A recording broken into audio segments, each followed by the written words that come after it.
ലോക്കോസ് ആപ്പിൽ എങ്ങനെയാണ് നമുക്ക് ഓഫീസ് ബയേഴ്സിനെ ചേഞ്ച് ചെയ്യാമെന്ന് നോക്കാം. അയൽക്കൂട്ട ഇലക്ഷന് ശേഷം പഴയ ഓഫീസ് ബയേഴ്സിനെ മാറ്റി പുതിയ ഓഫീസ് ബയേഴ്സിനെ നമ്മൾ ചേഞ്ച് ചെയ്യേണ്ടത് അത്യാവശ്യമായ ഒരു കാര്യമാണ്. അപ്പം നമുക്ക് എങ്ങനെയാണതിനെ ഓഫീസ് ബയേഴ്സിനെ ചേഞ്ച് ചെയ്യാൻ നോക്കാം. രണ്ട് തരത്തിൽ നമുക്ക് ചേഞ്ച് ചെയ്യാം.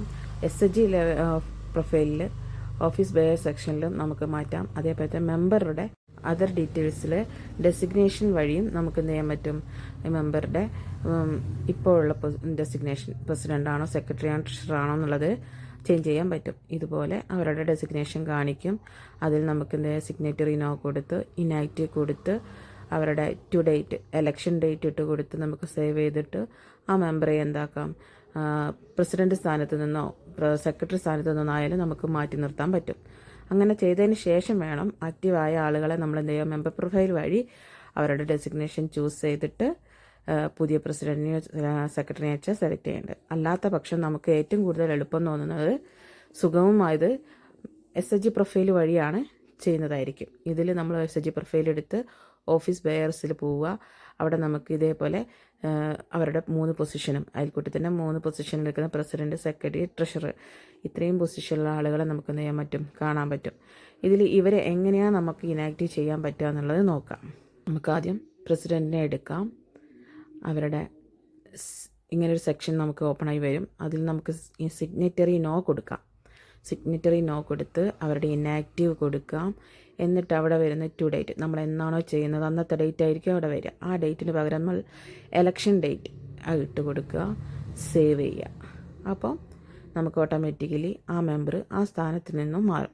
ഓരോ തവണയും നമ്മളോട് റെസൊല്യൂഷൻ കോപ്പി ആവശ്യപ്പെടും. നമുക്ക് ഏറ്റവും അവസാനം റെസൊല്യൂഷൻ കോപ്പി കൊടുത്തിട്ട് സബ്മിറ്റ് ചെയ്യാം. ഇനി അടുത്തത് സെക്രട്ടറിയെ നമുക്ക് ഇതുപോലെ തന്നെ സിഗ്നേറ്ററി നോ കൊടുക്കാം, ഇനാക്റ്റീവ് കൊടുക്കാം, ടു ഡേറ്റ് നമുക്ക് എലക്ഷൻ ഡേറ്റ് ഇട്ടിട്ട് സേവ് ചെയ്യാം.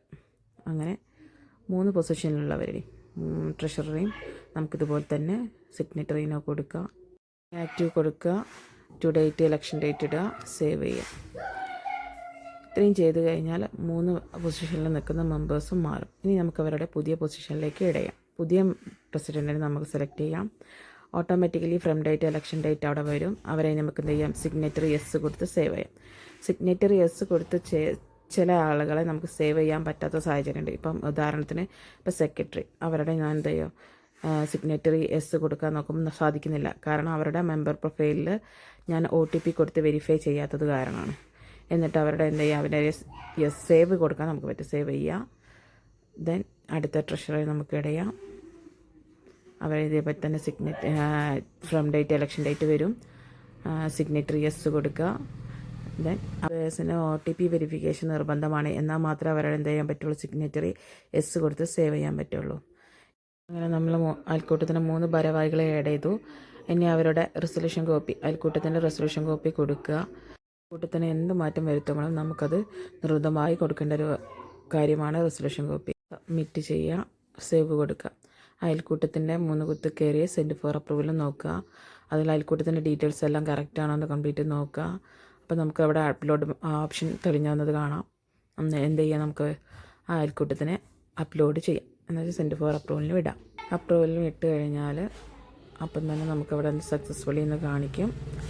സക്സസ്ഫുള്ളി കാണിച്ചതിന് ശേഷം അയൽക്കൂട്ടം നോക്കുമ്പോൾ അയൽക്കൂട്ടം എന്തായിരിക്കും, ലോക്ക് ചെയ്ത് വരുന്നത് കാണാം. ഈ തരത്തിൽ നമുക്ക് എന്ത് ചെയ്യാം, ഓഫീസ് ബേഴ്സിനെ ചേഞ്ച് ചെയ്യാം.